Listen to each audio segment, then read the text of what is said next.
자, 오늘 11월 15일 사도 바울이 펼친 예수운동 11번째입니다.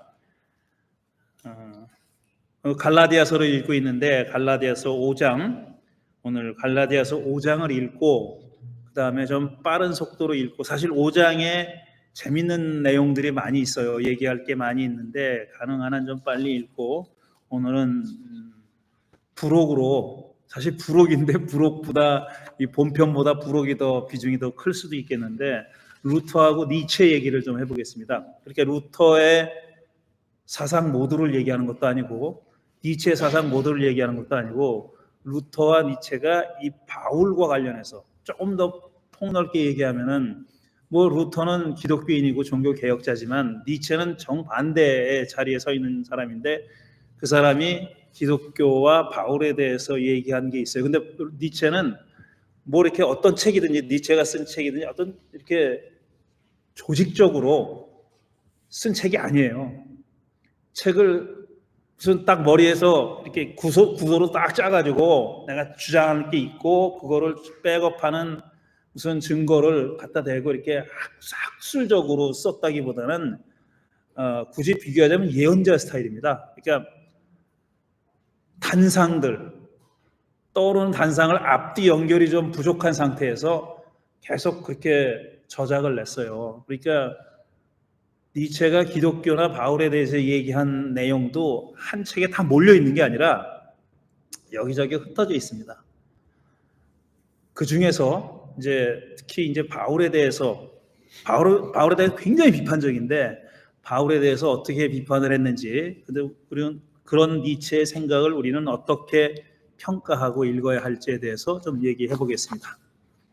그럼 이제 갈라디아서 5장 1절부터 읽어 나가면서 필요한 설명을 제가 덧붙여 나가 보도록 하겠습니다. 자, 5장 1절, 여러분들께 오늘 이 대면 모임에 나오신 분들은 다 핸드아웃을 나눠드렸는데, 여러 번 말씀드리지만 우리가 읽고 있는 한글 버전은, 한글 성경은 새번역 성경입니다.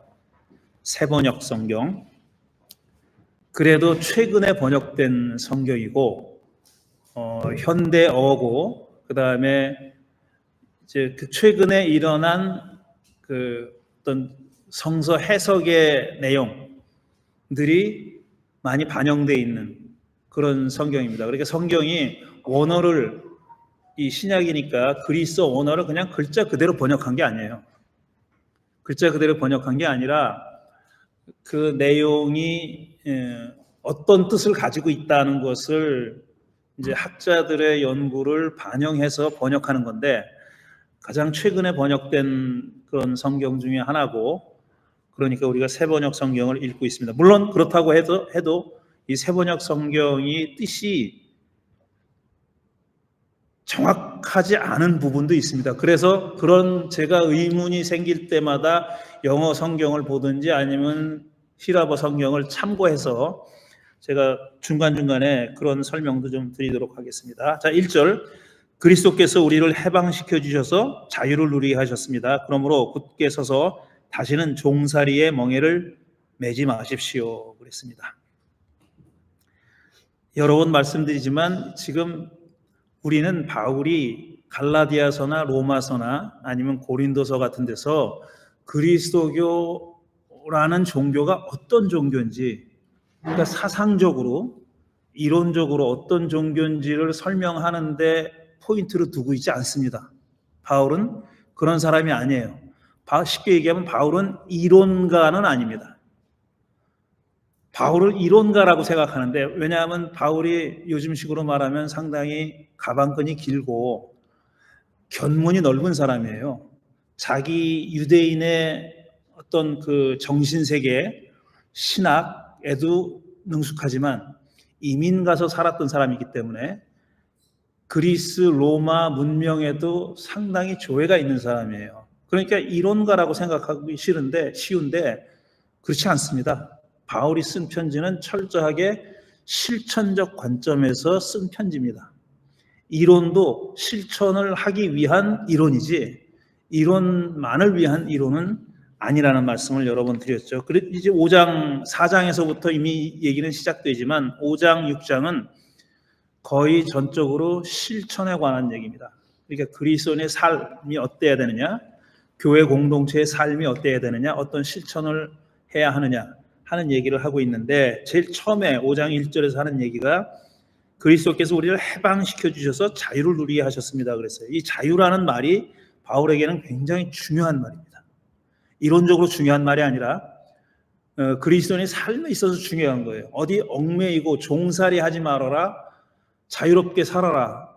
자유는 그리스도를 통해서 하나님이 우리에게 주신 선물이다 라는 얘기입니다. 그래서 자유를 쟁취해서 얻었다 이렇게 얘기하지 않고 그리스도를 통해서 우리에게 주어진 선물이에요. 그러니까 어떤 점에서 보면은 수동적으로 들릴 수도 있는 겁니다. 우리가 어떻게 자유롭게 되느냐?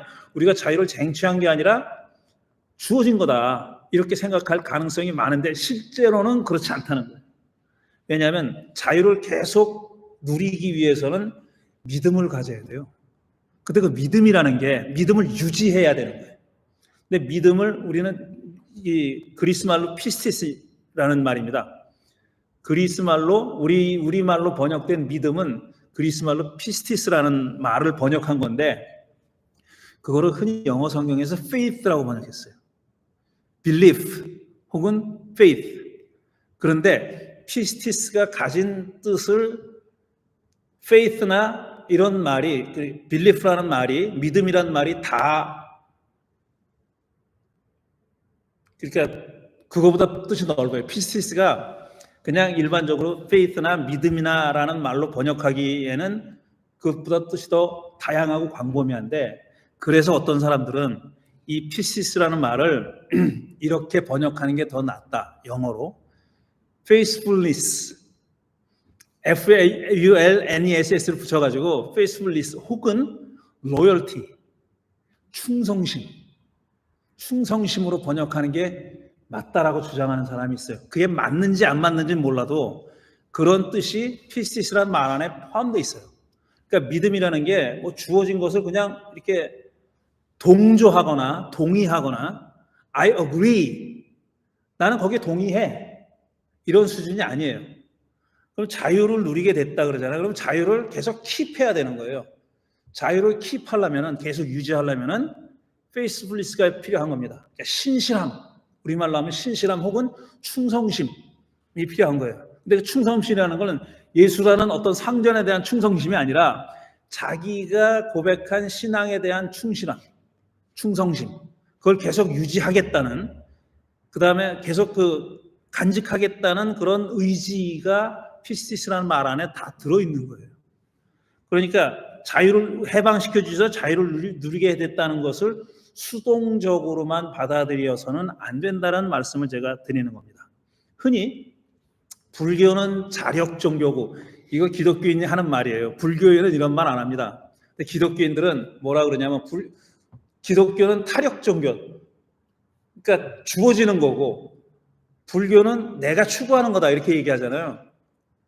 근데 그런 불교인들은 다 나는 내가 추구해서 도를 얻기 위해서, 해탈하기 위해서 또 추구하는 일변도냐, 내가 하는 수행이 내가 득도하는데 혹은 널바나에 이르는데 유일한 어떤 길이냐, 그렇게 얘기 안 합니다. 그 사람들도 은총, 선물 이런 얘기를 해요. 근데 우리는, 그러니까 기독교인들은 우리는 그런 게 아니라 하나님이 선물로 주는 걸 받아들이는 게 신앙이야 라는 점을 강조하다 보니까 불교를 자력 종교라고 얘기하는 거예요. 근데 불교도 자력 종교가 아니라 다 섞여 있어요. 이게 자력과 타력 혹은 이런 게 일변도가 아니다라는 얘기예요. 그리고 다시는 종살이에 멍에를 매지 말라 그랬잖아요. 이 얘기는 뭐냐면은 이럴 가능성이 있다는 얘기잖아요. 우리가 지금 해방돼서 자유를 누리고 있는데 종살이에 다시 그리로 돌아갈 위험성이 없느냐? 있다는 겁니다. 있다는 얘기예요. 그러니까 그렇게 하지 말라고 지금 권유하고 있는 겁니다. 종살이로의 회귀 가능성이 전제되어 있는 거죠. 그리고 바울이 보기에는 갈라디아 교인들이 지금 그런 위기에 놓여 있다고 보는 겁니다. 종살이로 다시 돌아갈, 왜 거짓 형제들이 와서 그 사람들 말에 혹해가지고 넘어간 게 바로 종살이로 돌아갈 가능성을 바울을 본 겁니다. 거기서 봤기 때문에 이렇게 얘기하는 거고요. 나 바울이 여러분에게 말합니다. 2절 여러분이 할례를 받으면 그리스도는 여러분에게 아무런 유익이 없습니다. 내가 할례를 받는 모든 사람에게 다시 증언합니다. 그런 사람은 율법 전체를 이행해야 할 의무로 지닙니다. 율법으로 의롭게 되려는 사람은 그리스도에게서 끊어지고 은혜에서 떨어져 나간 사람입니다. 그러나 우리는 성령을 힘입어서 믿음으로 의롭다 하심을 받을 소망을 간절히 기다리고 있습니다. 그리스도 예수 안에서는 할례를 받거나 안 받는 것이 문제가 되는 것이 아닙니다. 가장 중요한 것은 믿음이 사랑을 통하여 일하는 것입니다. 여기 중요한 얘기들이 6절까지 읽었는데요. 중요한 얘기들이 많이 나옵니다. 할례의 얘기가 나옵니다. 근데 할례를 받으면 그리스도는 아무런 유익이 없다 그랬어요. 여러분이 만약에 지금 갈라디아 교인들은 다 이방인들입니다. 할례를 안 받은 사람이에요. 이방인들입니다. 할례는 유대인들만 받는 거니까, 유대인 남자들만 받는 거니까 지금 갈라디아 교인들은 유대인이 아니라 이방인들이에요. 비유대인들입니다. 이방인이라는 말보다는 사실 비유대인이라는 말이 더 적절한데 비유대인들이니까 할례를 안 받았어요. 그런데 거짓 형제들은 그들에게 할례를 받으라고 지금 얘기하고 있잖아요. 할례를 받아야 된다. 니들 그리스도인이 되려면 할례를 받아야 된다라고 얘기하는데 만약 그렇게 되면 그리스도는 여러분에게 아무런 유익이 없다 그랬어요. 그리스도는 의미가 없는 그런 분이 된다. 좀 더 자세하게 얘기하면 그리스도께서 하신 일은 당신들이 할례를 받으려고 한다면 그건 다 아무 짝에도 쓸모없는 일이 돼버린다는 얘기예요. 여러분이 할례를 받으려고 한다면, 할례를 받는다면 그리스도는 아무짝에도 쓸모없는 일이 된다라는 얘기다. 그 그리스도는 그리스도라는 인격을 얘기한다기보다는 그리스도께서 하신 일, 그리스도 사건이라고 얘기하죠. 보통 우리가 혹은 메시아 사건이라 그래요. 근데 메시아나 그리스도는 똑같은 말이니까 그리스도는 히라보고 메시아는 히브리 말입니다. 똑같은 대상을 가리키는 말이에요. 메시아와 그리스도는 똑같은 말이에요. 근데 그리스도가 이제 예수님의 두 번째 이름처럼 돼버렸잖아요. 예수 그리스도라 그러니까 원래는 보통 명사예요. 이게 기름 부음을 받은 사람이라는 뜻입니다. 어떤 그 특별한 타스크가 주어진 사람, 과업이 주어진 사람, 그런 사람에게 기름을 붓거든요. 주로 제사장이나 예언자들이나 왕들에게 기름을 부었어요. 구약 성서 시대 때. 그 기름 부음 받은 사람이라는 뜻이에요. 근데 그 말이 그리스 말로 번역이 되면서 크라이스트가 된 겁니다. 크리스토스가 된 거예요. 근데 여기 그리스도는 그러니까 어떤 예수의 어떤 인격체를 얘기하는 것이 아니라 예수가 하신 일, 그거를 그리스도 사건 혹은 메시아 사건이라고 하자고. 바울한테 메시아 사건은 예수가 십자가에 달려 죽고 부활한 겁니다. 그게 메시아 사건이에요. 그게 아무 소용도 없어지게 된다라는 얘기입니다. 그럼 왜 할례를 받으면 그리스도 사건이 무익해지느냐, 아무런 유익이 없어지느냐? 왜 그런 것 같아요? 왜 할례라는 예식이 유대인 남자에게, 어린 아이에게 행하는 예식이, 그 예식을 행하면은 뭐 성인에게도 행하죠. 이방인들 어렸을 때 할례를 안 받았으니까 원래 1회 만에, 여드레인가 1회 만에 할례를 받잖아요. 아이가 태어나자마자. 그런데 이 사람들은 안 받았어요. 이제 성인이 돼서 할례를 받아야 될 판이에요. 근데 만약 여러분들이 그 할례를 받으려고 한다면 그리스도는 그리스도가 하신 일은 다 쓸데없는 일이 돼버린다라고 얘기하는 거예요. 그까지 할례 받으면 어떻고 안 받으면 어때? 그건 우리 생각이에요.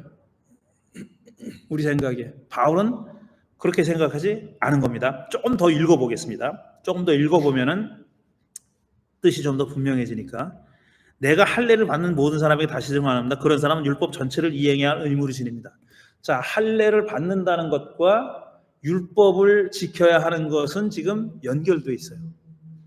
당신이 할례를 받아서 유대인이 된다면은 모세의 율법을 지킬 의무를 지게 되는 겁니다. 유대인이 된다는 얘기는 모세를 통해서 야훼 신과 이스라엘 백성들 간에 맺어진 언약, 그 언약 관계에 들어간다는 얘기예요. 그 언약의 당사자가 된다는 겁니다. 계약의 당사자가 된다는 얘기예요. 그게 이스라엘 백성이 된다는 얘기예요. 본래 혈통으로 그렇게 된 사람은 태어나면서부터 그렇게 된 거고, 잠깐만요. 이방인들처럼, 이 갈라디아 교인들처럼 그런 사람이 아닌 사람이 유대인이 되려면은, 이스라엘 사람이 되려면은 할례를 받고 그런 하나님과의 야훼 신과의 언약 관계에 들어가게 되는 거예요. 그렇게 되면은 그 언약 관계를 맺을 때 주어진 게 뭐냐면 율법이에요. 지켜라 이거야. 언약 관계에 들어온 백성들은 이 율법을 지켜라라는 게 명령이 됐고, 그럼 신의 의무는 뭐냐? 야훼 신의 의무는 뭐냐? 내가 너희들 지켜줄게. 너희들의 하나님이 되어줄게. 이거거든요. 나는 너희들의 하나님이 되고 너희는 내 백성이 되는데, 나는 너희들을 지켜주고 축복할 테니까 너희들은 내가 주는 계명을 지켜라. 이게 계약에 맺어지는 조건입니다. 근데 그 관계에 들어가라는 거예요. 근데 이 사람들은 유대인이 아니니까 이방인인데도 그 관계에 들어가라는 그런 뜻이에요. 여기까지 이해가 되죠? 질문. 왜 성기예요? 예? 왜 성기예요? 왜 생식기에 하냐고? 그건 정말 수많은 사람들이 왜 하필이면 거기냐 하는 걸 가지고 되게 알아보려고 노력을 했었어요. 그래서 어떤 사람은 이제 뭐 위생적인 의미가 있다, 위생의 의미가 있다라는 주장을 하는 사람들도 있었고, 그 다음에 뭐 찾아보면은 이런 할례를 행한 부족이 또 있었대요, 있기는. 그런데 특징적으로 유대인들에게는 이게 그렇게 다른 부족들에게는 할례를 행하더라도 유대인들처럼 너희들이 내 백성이 되려면, 유대인이 되려면 무조건 해야 돼, 이건 아니었거든요. 그냥 해도 되고 안 해도 되고 이런 예식이었는데, 유대인은 그거를 아주 맨데이터리를 만들어 버렸어요. 남자는 무조건 할례를 받아야 되는 거예요. 근데 왜 하필이면 생식기냐? 거기는 아직까지 답을 모릅니다. 아직까지 답을 몰라요. 성기가 가장 성스러워서 그런 거 아닐까요? 예? 유대인들은 이거를 쓰는 아니죠. 그거는 안 하죠. 그거는 의무 조항이 아니죠. 지금도 유대인들은 해요. 지금도 유대인들은 했나고요. 예. 깐난애기 한때 하잖아요. 깐난애기들한테. 그거는 이제 그 대답은 어쨌든 왜 하필이면 거기냐 하는 거는 아직까지 밝혀진 어떤 정설이 없어요. 아니 하느님은 무슨 상관이 있어요? 글쎄, 그러니까 문제죠. 하긴 어떤 예식이라는 게 특별히 어떤 우리가 이해할 만한 합리적인 이유가 있어서 하는 거는 아니에요. 안 그런 것도 많이 있어요. 그렇지 않은 것도 많이 있는데 얘도 그 중에 하나인 거죠. 근데 그것보다 더 중요한 것은 어쨌든 왜 할례가 이렇게 문제가 되느냐? 할례를 받으면은 그리스도는 의미가 없어진다라는 말을 하는 이유가 뭐냐 하는 것을 우리가 알아봐야 되는 거죠. 그런 사람은 율법 전체를 이행해야 할 의무를 지닙니다 그랬는데, 쉬운 얘기부터 할게요. 율법 전체를 이행해야 할 의무를 지닌다는 말은, 율법이 그 구약 성경의 율법이 몇 가지인 줄 아십니까? 613개. 613가지가 명령이 있어요. 뭐 해라 하지 말라 해가지고 613개가 있는데, 지금 율법 전체를 이행해야 할 의무를 지닙니다라는 말은 우리가 흔히 생각하듯이 613개 중에 하나라도 어기면 안 된다 이런 뜻이 아니에요. 율법을 지켜야 한다는 그런 프레임 안에 들어가는 거예요. 어길 수도 있죠. 어길 수도 있으면 그거 다시 갱신하는 무슨 절차가 있어요. 죄를 졌다. 그러면 그거를 속죄하는 의식이 있잖아요. 짐승을 잡아서 바치고 뭐 이런 의식이 있었잖아요. 예? 천주교도 있고, 예, 그 의식은 여전히 지금도 모양은 다르지만, 고해성사가 대표적인 거예요. 내가 지은 죄를 신부님 앞에서 안 보이는 데 가서 고백하고 신부님이 그걸 다 듣고 용서받았다고 이렇게 선언을 해주고, 뭐 이렇게 저렇게 하라 그러고, 뭐 며칠 동안 어디 피정을 가라 이런 명령도 하고 그럽니다. 신부님이 그 고백하는 사람한테. 그런 모양은 달라졌지만 계속 그런 의식이 이어져 왔는데, 그러니까 그 613개를 다 지키지 않으면은 율법을 안 지킨 거다 이런 뜻이 아니라 율법의 테두리 안에 조금 더 바울식으로 얘기하면 율법의 족쇄 안에 들어가는 거예요.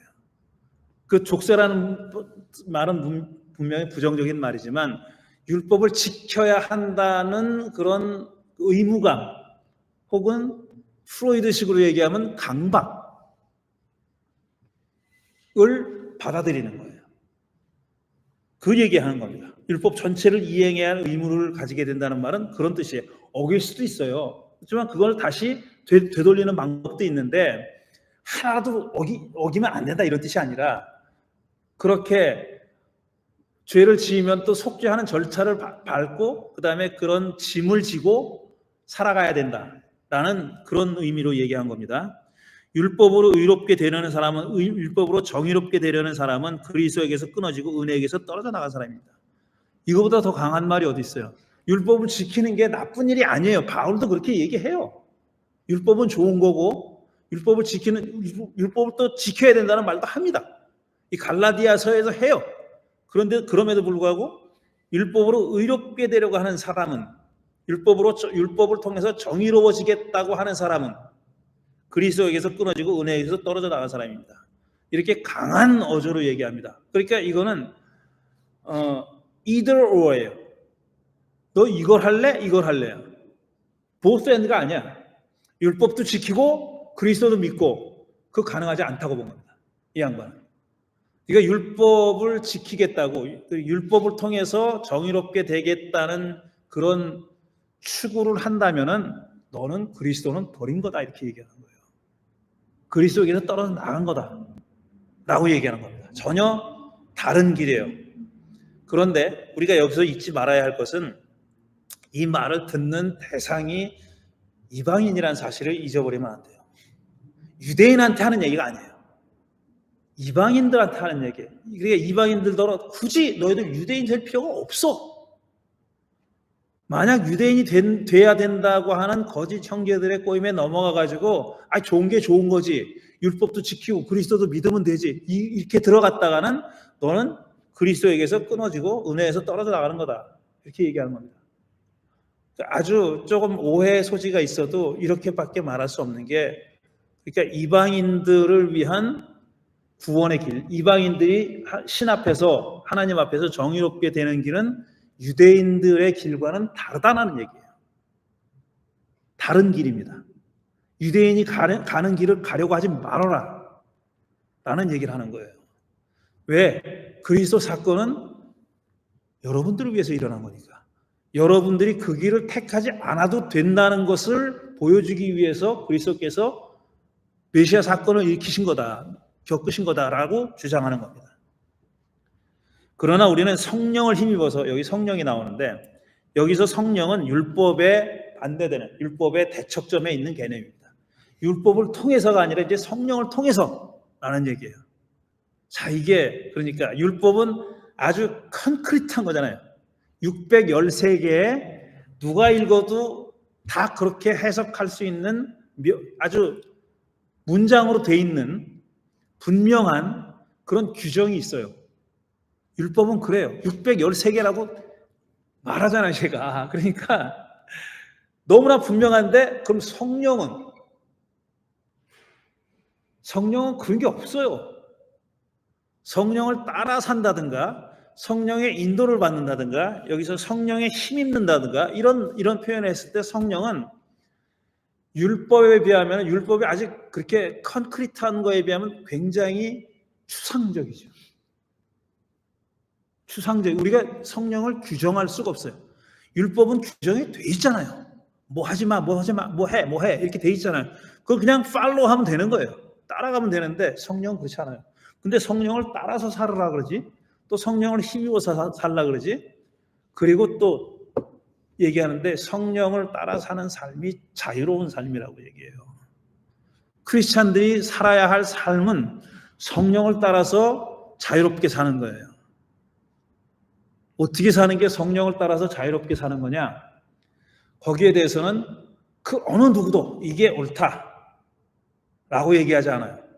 오히려 바울을 포함해가지고 여기서 성령의 열매라는 얘기를 합니다. 조금 있으면 나와요. 이제 그런데 바울을 포함해가지고 이 성령에 따라 사는 삶을 613개의 율법의 규정처럼 성령에 따라 사는 사람은 1번 이거, 2번 이거, 3번 이거, 4번 이렇게 얘기하지 않아요.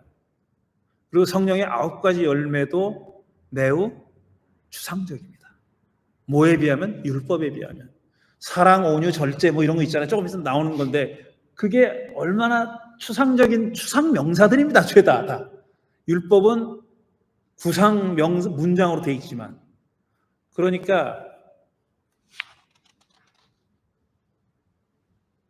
그리스도가 그런 삶을 살게 하려고 십자가에 달려서 죽었다 부활했다고 얘기하는 거예요. 이방인들이 그러니까 방종한 나 자유로우니까 방종 아무거나 내가 원하는 대로 다 해도 돼. 내 욕망을 성취하면서 살아야지. 살고 싶은 대로 살아야지. 이거 아니고 성령을 따라서 누리는 자유. 그리고 한 걸음 나가서 남의 종이 되는 자유를 얘기해요 또. 근데 그게 자유래. 그리고 성령은 그런 삶을 이끌어 가실 거래. 그게 얘기하고 있는 거예요. 그럼 만약에 바울이 유대인에게 말을 했다 그러면 네. 너희 여태까지 하던 대로 율법 잘 지켜라라고 했을 그거는 이제 로마서 9장, 10장, 11장, 12장에 나오는 얘기가 그거예요. 자기 백성들을 향해서 하는 얘기예요. 물론 율법을 지키면서 사는 게 야훼 신과 언약을 맺은 이스라엘 백성들의 삶의 방식이에요. 그거 오늘 옳은 거예요. 그래서 지금 바울의 학자들 가운데도 이렇게 얘기하는 사람도 있고 저렇게 얘기하는 사람이 있는데 아주 쉽게 얘기하면 유대인들은 이스라엘 사람들은 그리스도가 없어도 율법을 잘 지키면은 정의로워진다. 바울이 그렇게 얘기했다라고 보는 사람도 있고 또 아니다. 율법을 지키는 건 유대인들의 이스라엘 사람들의 그냥 삶의 전통이고 다 의당해야 되는 거고 그 사람들에게도 그리스도가 필요하다라고 바울이 얘기했다라고 주장하는 사람이 있어요. 무슨 말씀인지 이해하시겠죠? 그러니까 그리스도가 유대인들에게도 이방인들에게처럼 똑같이 구원의 길을 열어주신 분이라고 얘기한 사람도 있고 아니야. 바울은 유대인들은 그냥 유대인들 살아온 대로 그렇게 살면 돼 라고 주장했다고 보는 사람도 있어요. 우리가 생각하면 이거 후자의 주장은 너무 말도 안 되는 주장 같잖아요. 아니 그리스도가 유일한 구원의 길이라고 우리가 그렇게 배워왔는데 근데 바울의 주장이 그쪽이다라고 주장하는 사람도 있어요. 있기는. 그러니까 지금 질문은 유대인들한테는 그냥 그대로 살아라 라고 말한 사람도 있다. 그러나 로마서 11장 이하에 보면 9장 이하에 보면 이제 자기 백성인 유대인들 이스라엘 사람들에 대해서 길게 얘기합니다. 그때 가서 좀 살펴봐야 되는 거죠. 그리스도 예수 안에는 할례를 받거나 안 받는 것이 문제가 되는 것이 아닙니다. 가장 중요한 것은 믿음이 사랑을 통하여 일하는 것입니다. 그랬어요. 이 마지막 믿음이 사랑을 통하여 일하는 것이라는 게 이 절에서 제일 관건이죠. 믿음이 사랑을 통하여 일하는 것. 이게 어떻게 되는 거냐라는 건데 이거를 믿음이 사랑을 통하여 일하는 거라 그랬잖아요. 일하는 거. 그러니까 이게 일은 무슨 9 to 5 나와서 직장 생활을 하는 거냐 일하는 거냐 뭔가 뜻이 분명치가 않잖아요. 그래서 영어 성경을 찾아봤어요.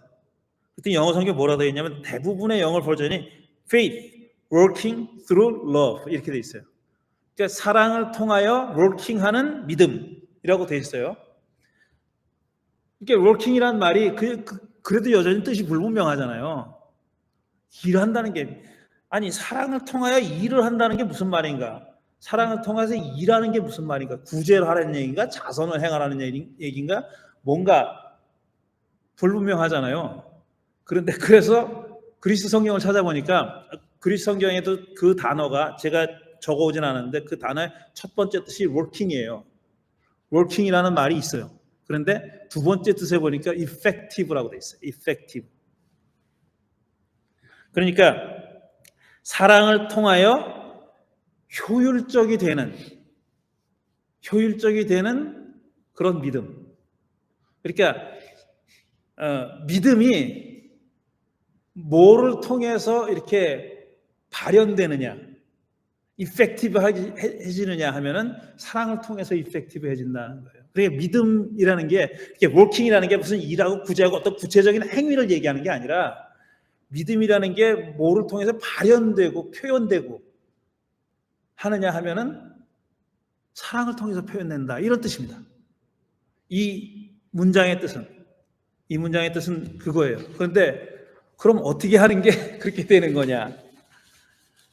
그거는 이 문장만 가지고는 분명히 알 수가 없는 거죠.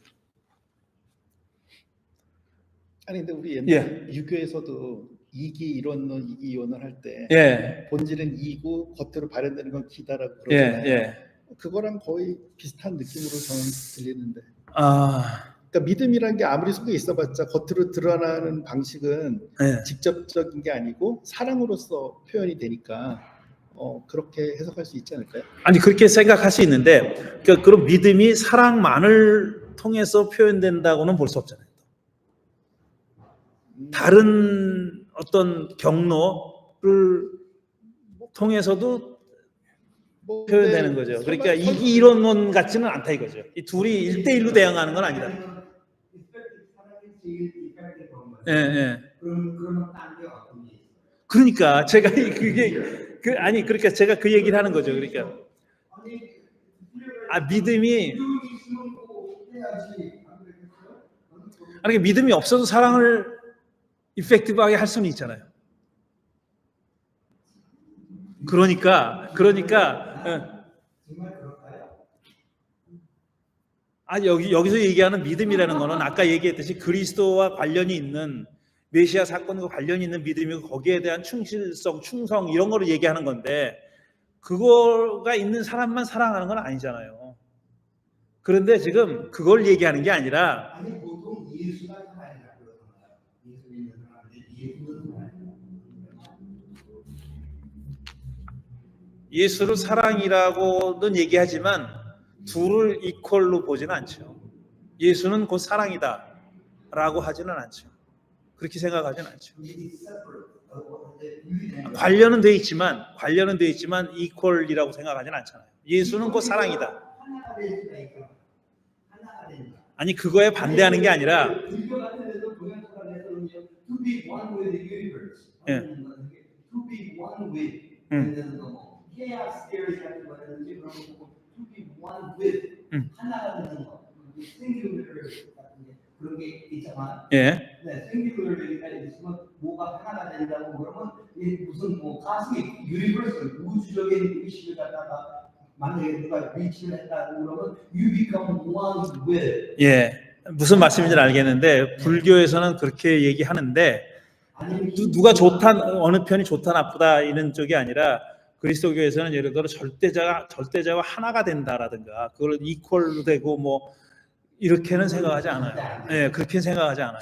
예. 그래서 이게 뭐지 필요적으로 표현한 거 아닙니까? 그러니까 예. 그래서 나의 안에 있는 주님을 갖다가 얘기해서 물론 그리스도교 역사에서도 그렇게 그건 이제 보통 신비주의라고 얘기하는데 신비주의적인 그런 성향이 강한 그런 성인들과 이런 사람들이 있었어요. 그런데 그런 사람들이 주류가 되지는 못했어요. 주류가 꼭 되자는 뜻은 아니고. 예. 그 신비주의하고 지금 그 신비주의는 바울이 겪은 신비주의는 그런 어떤 신과 합일이 되는 하나가 되는 신비주의는 아니었죠. 그런 거는 아니었죠. 신비한 경험의 내용이 다르죠.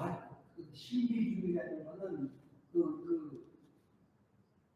뭐 한쪽에 예수님의 뭐 말씀을 들었다든지 그런 거나 그런 것이나 그 신을 갖다가 신이 하나 되든지 신을 갖다가 봤다 내가 굉장히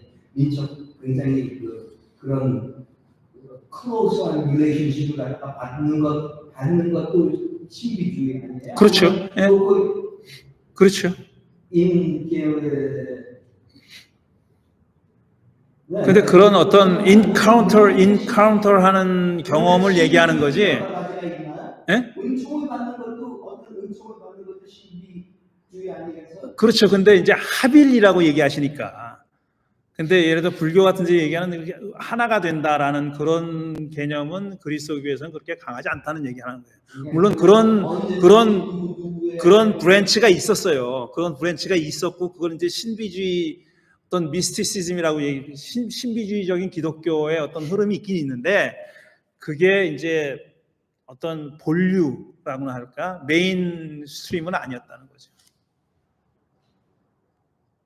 그런 경험을 무시하거나 그런 게 아니라 그런 쪽을 강조하는 사람도 있었다는 거. 은총이라는 거. 예. 네, 그건 굉장히 중요한. 아유, 그건 이제 그 은총을 근데 경험하는. 제가 그리스인데 한 며칠 전에 그런 익스피리언스를 했거든요. 예. 저는 크리스천 아닙니다. 제가 볼 때는 저는 절대 그러고 제가 얘기했을 때는 그거는 serendipitous하고 synchronicity-가 나온 거예요. 제가 볼 때는 my definition. 그렇지만 어떤 감사를 느꼈고 물론 이제 어떤 생각이나 그 서브젝트 매너가 있었기 때문에 거기서 나와가지고 그랬지만 거기서 굉장한 시험으로 저는 그렇게 사람이 좋은 사람이 아니에요. 그런데 그렇지만 기쁨은 어느 정도 느꼈고 기쁨이라는 거 그러니까 조이겠죠. 예. 근데 제가 볼 때는 기쁨하고 조이가 영원한 똑같은 말은 아닌 것 같아요. 맞아요. 예, 예. 똑같은 그런데 진짜 저는 기쁨보다는 조이 같은 걸 느꼈고 그리고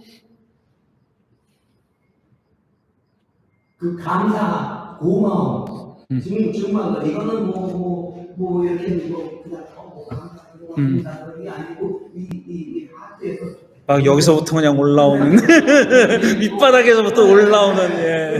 모든 게 이게 그 바이브레이션 같은 게 예. 이게 완전히 이게 싱크로나이즈가 돼가지고요.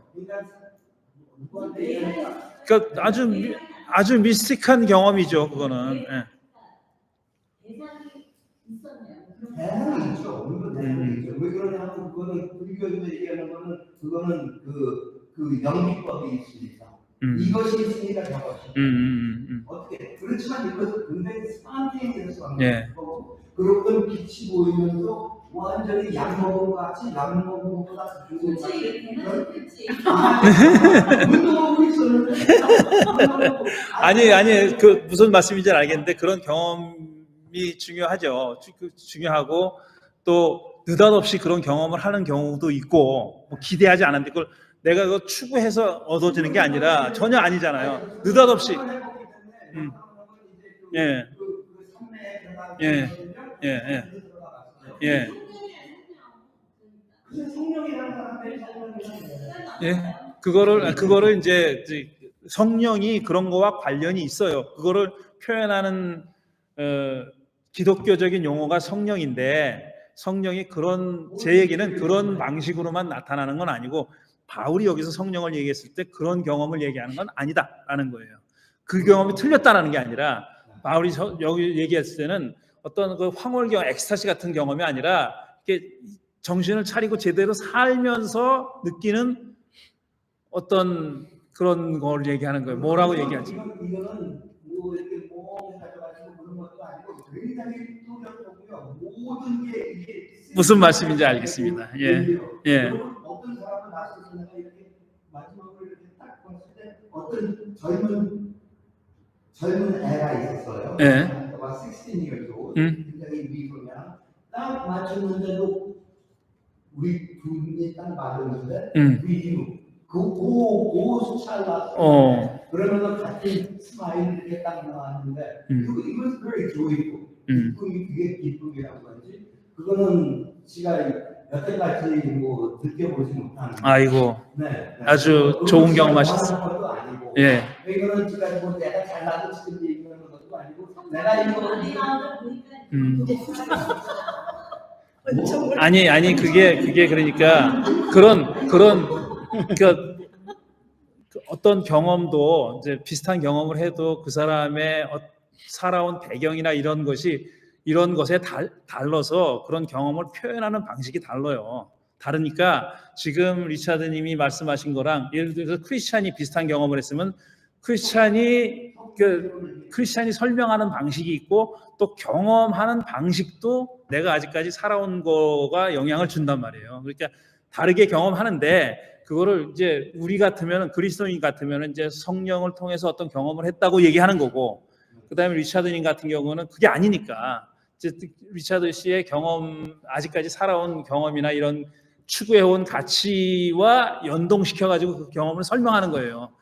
그 경험은 다를 수도 있다. 그렇게 다르지 않다. 다르지 않다. 예. 예. 이거는 제가 보니까 그 옛날에 누구죠? 로드레스 트랙을 아직도 가야 하는 그 스캇 팩. 스캇 팩. 네. 그분이 뭐지 State of Grace 얘기를 갖다가 그게 나오네요. 그래서 스캇 팩이 정신과 의사인데 그런 얘기를 많이 하니까 정신과 의사들이 되게 싫어했습니다. 저 이상한 얘기한다고, 종교 얘기한다고 굉장히 싫어했어요.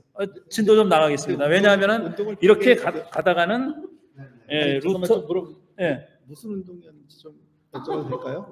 운동 중에 그걸 느끼셨다고 그랬잖아요. 똑같은 운동을 해보게?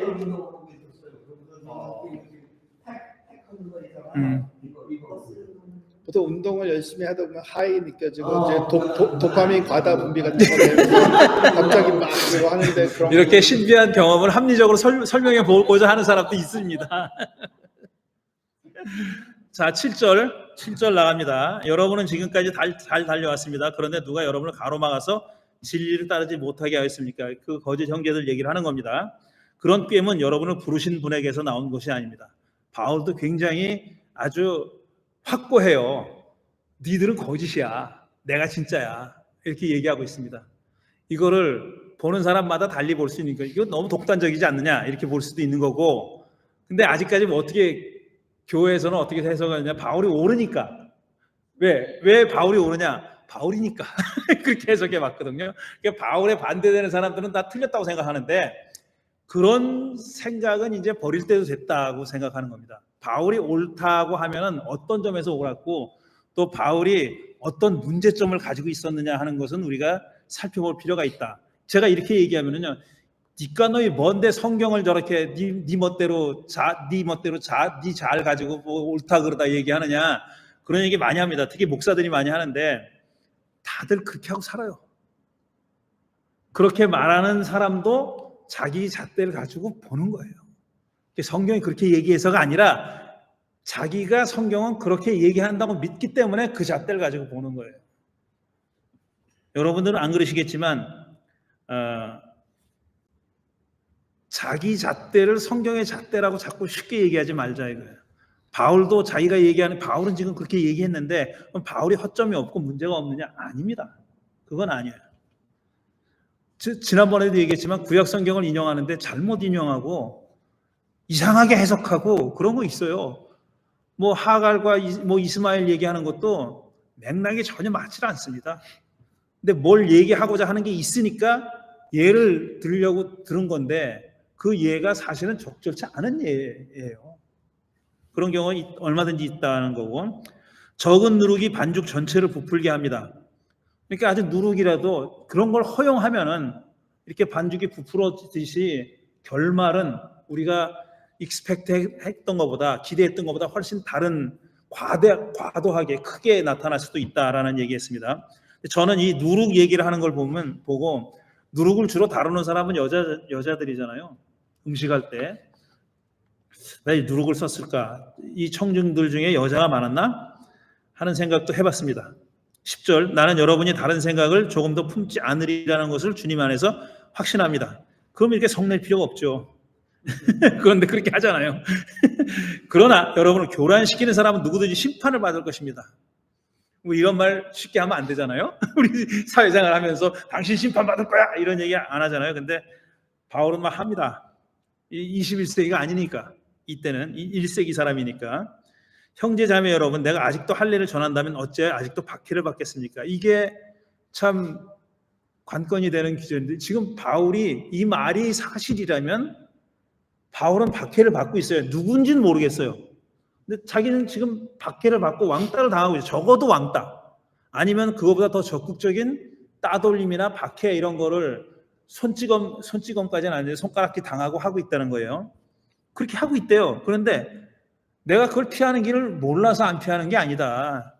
피하는 길을 안다. 그거는 할례를 전하면 돼. 할례를 받으라 그러면 되는데 내가 그걸 안 하기 때문에 내가 박해를 받는다는 얘기 아니에요. 그러니까 이 박해는 지금 여기서 바울이 얘기하는 박해는 로마 제국으로부터의 직접적인 박해를 얘기하는 게 아니라 유대인 일반으로부터 받는 박해도 아니라 그것도 아니고 유대인 출신의 그리스도인들 할례를 받아야 된다고 주장하는 지금은 그리스도인이 된 유대인 출신의 그리스도인들이 이렇게 박해한다는 뜻이겠죠. 구체적으로 그들을 거짓 형제들이라고 거짓 교사들이라고 얘기했고 1장에서 그렇게 얘기했고요. 그렇다면 십자가의 거리낌은 없어졌을 것입니다. 그랬어요. 십자가의 거리낌이라는 말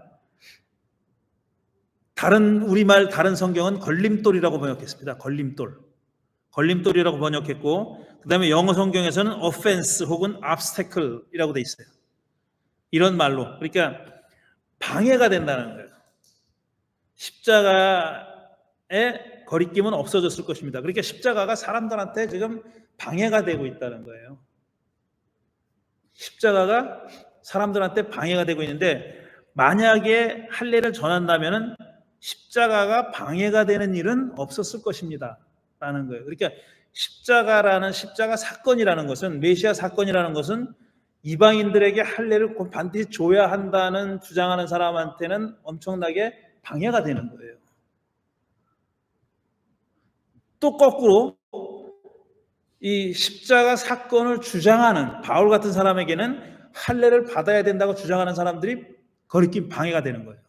양쪽이 지금 다 방해가 되는데 그 방해의 중심에는 십자가 놓여 있고 그래서 그 십자가를 거리낌이라고 방해라고 허들이라고 그렇게 얘기한 겁니다. 이해가 되시죠? 할례를 가지고 여러분을 선동하는 사람은 차라리 자기의 그 지체를 잘라버리면 것이 좋겠습니다.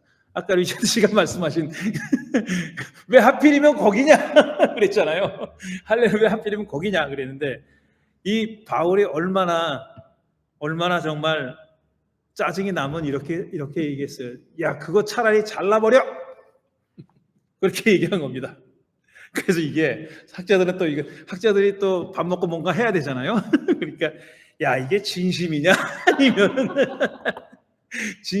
아니면은 과장한 거냐 이걸 가지고도 또 막 말이 많았습니다. 근데 생각해 보세요. 이거는 물론 과장으로 얘기한 겁니다. 아니 몸뚱이가 무슨 죄가 있어? 걔가 무슨 죄가 있어? 그걸 가지고 할례를 해야 되느니 말아야 되느니 가지고 서로 다투는 사람들이 문제지. 걔가 무슨 죄가 있냐고. 그 지체가 무슨 죄가 있냐고요. 몸이 무슨 죄가 있습니까? 몸에 대한 사람의 태도가 문제고 특히 그 몸이 가지고 있는 메인 기능이 있잖아요.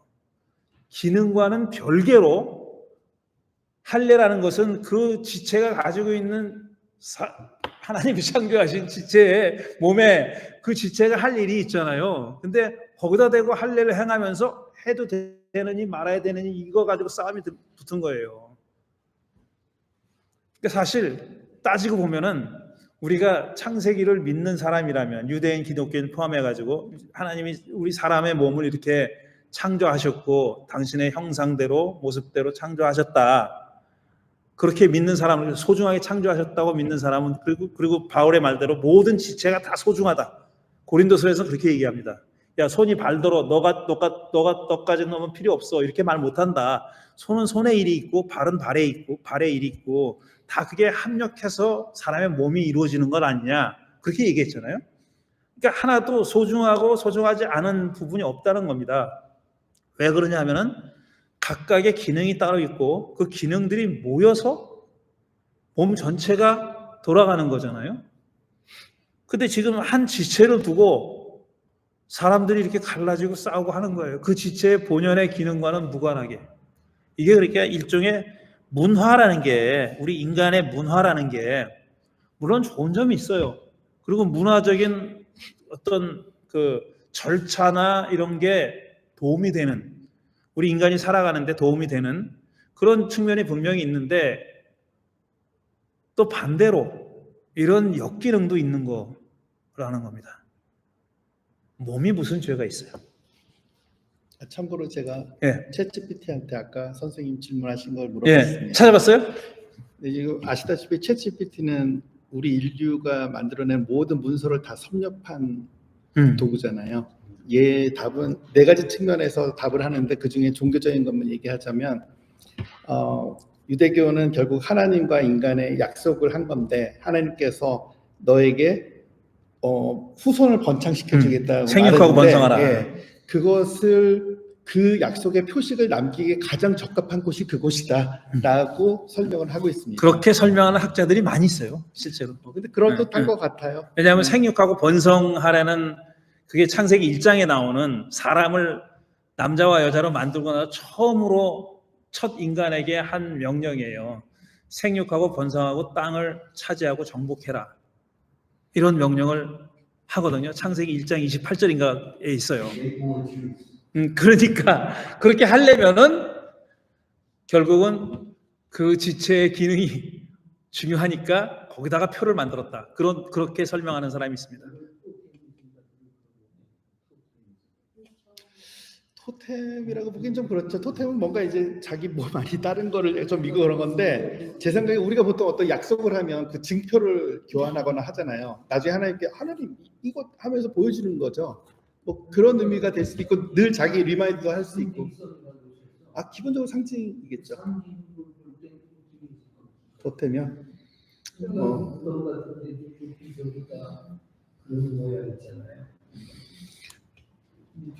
근데 이제 토템이라기보다는 그 옛날에 이집트나 메소포타미아나 어떤 걸 포함해 가지고 이렇게 남자와 여자의 성적인 상징을 부풀려서 표현하는 게 많이 있어요. 여자는 젖가슴, 뭐 엄청나게 크게 표현한 게 많아요. 그게 다 다산과 관련 있는 거예요.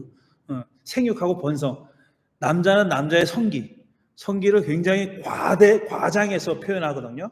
근데 그런 것들이 다 옛날 시대 때는 이 머릿수가 중요하잖아요.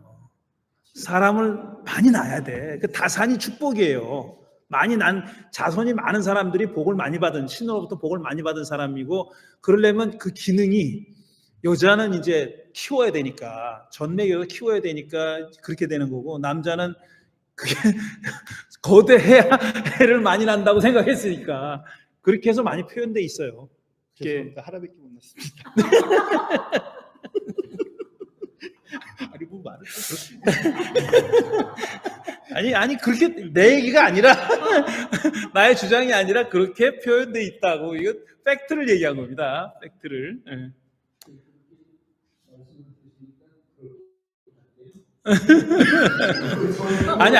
왜냐하면 지금 챗GPT도 아직까지 학자들이 얘기한 설들을 소개하는 거거든요. 그러니까 그게 제일 사실은 유력한 해석이에요. 제가 뭐 그 위생을 얘기한 거는 실제로 병이 많이 걸려요. 그러니까 위생을 얘기한 거예요. 요즘처럼 많이 잘 씻지도 않고 옛날에 그랬으니까 병이 많이 걸린다고요. 그러니까 그거를 좀 피하기 위해서는 그렇게라도 했다. 이런 설명을 하는 경우도 있죠. 이거 여기까지 가면 자, 그러면은 이제 13절로 넘어가겠습니다. 13절 형제자매 여러분, 하나님께서는 여러분을 부르셔서 자유를 누리게 하셨습니다. 그러나 여러분은 그 자유를 육체의 욕망을 만족시키는 구실로 삼지 말고 사랑으로 서로 섬기십시오. 그랬어요. 여기 아까는 사랑으로를 통하여 일하는 이펙티브한 신앙이라고 얘기했는데 그 앞절에서는 여기서는 사랑으로 서로 섬기라 그랬습니다. 그 다음에 14절 모든 율법은 네 이웃을 네 몸같이 사랑하여라 하신 한마디 말씀 속에 다 들어있습니다. 그런데 여러분이 서로 물어뜯고 잡아먹고 하면 피차 멸망하고 말 터이니 조심하십시오.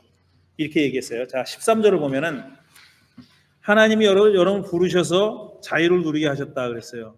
콜링했다는 겁니다. 어떤 잡을 맡기기 위해서 콜링한 게 아니라 이제 이 바울의 기준에 의하면은 그리스도 공동체 안으로 불러들였다 이런 뜻이에요. 이방인 원래는 상관이 없는 사람이었는데 그리스도교 공동체 안으로 불러들여서 뭘 하게 했느냐 하면 자유를 누리게 했다 그랬어요. 어떤 의무를 지고 살아라. 이 공동체에 들어왔으니까 이 규율을 지키고 살아라. 옛날에 예수님 시대에, 바울 시대에 유대에 상당히 많은 섹트들이 있었어요. 그러니까 분파들. 그리고 아주 독특한 자기만의 계율을 만들어 가지고 그거를 지키면서 살았던 분파들이 있었는데, 그 중에 가장 대표적인 분파가 에세네파라고 하는 파입니다. 에세네파는 예루살렘 성전이 지금 다 타락해 가지고 저기서 제사를 드려봐야 하나님이 안 받는다. 왜냐하면 거기 제사장들 다 로마 황제가 임명하고 그랬거든. 거기서 사오고 돈 주고 사오고 그랬어요. 대제사장 직책을 막 그렇게 사왔어요. 그러니까 얘네들이 보기에는 저건 이미 타락해가지고 저기서 암만 짐승을 잡아서 신께 바쳐도 그거는 받아들여지지 않는다라고 생각하고 광야에 나와서 살았어요. 광야에 나와서 살면서 이게 하늘의 예루살렘이 있다고 믿었어요. 그 사람들은. 그러니까 이렇게 짐승을 바쳐서 제물을 바치지는 않아요. 그래서 그 대신 이제 기도하고 찬송하고 뭐 이렇게 하면서 자기를 깨끗이 하고 그렇게 격리된, 물들지 않으려고 격리된 그런 공동체를 이루며 살았습니다. 그런 사람들이, 그런 섹트들이 있는데 자기들이 만든 규율이 또 있어요. 그러니까 613개의 구약 율법뿐 아니라 자기들이 만든 규율을 또 만들어가지고 그렇게 살았거든요. 그런 사람들처럼 사실은 우리가 그리스도교 공동체라고 이 사람들이 만들었잖아요. 새로. 규모는 작지만 그럼 보통 규율을 세워요. 여기선 이건 해서는 안 돼. 저건 해서는 안 돼. 이렇게 해야 돼. 근데 이 공동체의 규율은 뭐냐면은 자유를 얘기하는 거예요. 당신들은 이제 그리스도 부르셔서 이 공동체에 들어왔는데 자유를 누리게 하셨다는 거예요. 이건 굉장히 특이한 겁니다. 그러니까 그리스도교가 잘났다 이런 얘기를 하기 전에 그 당시에 아니면 지금까지도, 지금 21세기까지도 어떤 그룹에 들어가면은 지켜야 할 룰이 있잖아요. 그걸 안 지키면 쫓아내. 너 임마 어겼잖아, 이거 쫓아내. 그리고 서약서를 받아. 근데 이 공동체는 들어가려면은 서약서 받는 게 아니라 세례를 줍니다. 당신은 이제 세례를 받고 우리 공동체의 일원이 됐습니다. 우리 식구가 됐습니다. 그리고 환영해. 그리고 나서 자유를 누리게 하셨대. 그런데 자유를 육체의 욕망을 만족시키는 구실로 삼지 말아라 그래요. 그러니까 뭘 하지 말아라 그러긴 해. 여기도 규율이 있긴 있어요. 그런데 그 규율이라는 게 물론 그 공동체를 유지하기 위한 목적도 일부 들어가 있을 수는 있어요. 그런데 규율 중에 가장 이 바울이 먼저 얘기하는 게 육체의 욕망을 만족시키는 구실로 삼지 말고 사랑으로 서로 섬겨라 이렇게 얘기합니다. 자, 그러면은 논리적으로는, 표면적으로는 자유를 누리게 했다 그랬잖아요. 그런데 사랑으로 서로 섬겨라라는 말은 종이 되라는 얘기예요. 종이 되라는 얘기라고. 그리고 종이라는 말도 써요. 둘로서라는 말을 쓴다고. 이 교회 안에서 서로 종이 되라, 사랑의 종이 되라 이런 말을 써요. 여러분은 그리스도의 종입니다 이런 말도 하고, 종이라는 말을 쓰면서 자유롭게 됐다 그래요. 그러면서 또 뭐라 그러냐면은 어딘가 나오는데 사람에게 종노릇하지 말라 그래요.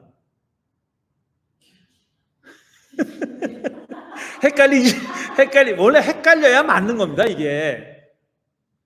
이런 말들이 공존하는 현실이 헷갈려야 맞는 거예요. 근데 우리는 그동안 수십 년 동안 교회 생활하면서 이런 얘기를 들어오면서 한 번도 헷갈리다고 생각을 안 해봤어요. 안 그렇습니까? 태어나면서부터 모태신앙인 사람도 성경 말씀 얼마나 많이 들었어. 우리가 설교도 듣고 성경 공부도 하고 그랬는데 이거 원래 헷갈려야 되는 거예요. 그런데 헷갈리지 않고 살았어요. 문제가 있는 거예요. 그래서 이게 도대체 무슨 뜻이냐 하는 걸 알아보려고 이 성경 공부하는 겁니다. 지금. 그래서 이걸 하는 거예요.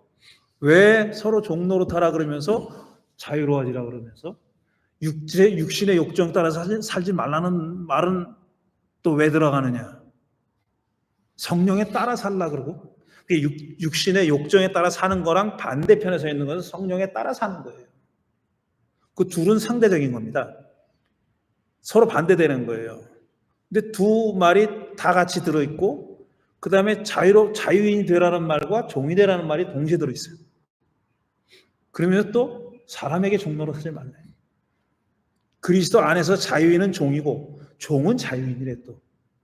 제가 여기 써왔는데 다 지금 스킵하겠습니다. 우리 이 매불쇼 기사 많으면 스킵하듯이 스킵하겠습니다. 오늘 여기까지만 읽을 텐데 왜냐하면 30분이 됐거든요. 이제 30분밖에 안 남았기 때문에 여기까지만 요거까지만 15절까지만 읽을게요. 14절은 굉장히 문제가 많은 구절이에요. 이걸 지금 자유가 위험하다라는 얘기를 하고 있어요. 왜냐? 육체의 욕망을 만족시키는 구실로 삶을 가능성이 있으니까 하지 말라 그런 거잖아요. 그러니까 자유로워지는 건 좋은데 그 자유를 이렇게 방종이라고 한마디로 얘기합시다. 방종하지 말라는 얘기를 하는 겁니다. 그리고 사랑으로 서로 섬겨라. 그렇게 얘기하고요. 앞으로 더 얘기할 거예요, 이거는. 그 다음에 14절에 왜 문제냐. 모든 율법은 내 이웃을 내 몸과 같이 사랑하여라 하신 한마디 말씀 안에 다 들어있습니다. 문제예요? 아니에요?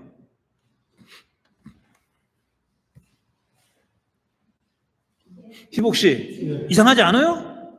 14절? 힘든 거를 뒤로 주고 약주고 병주고 약주고 병주고 이런 식으로 앞에는 굉장히 자유롭게 만들고 네. 나는 항상 구속을 주는 거.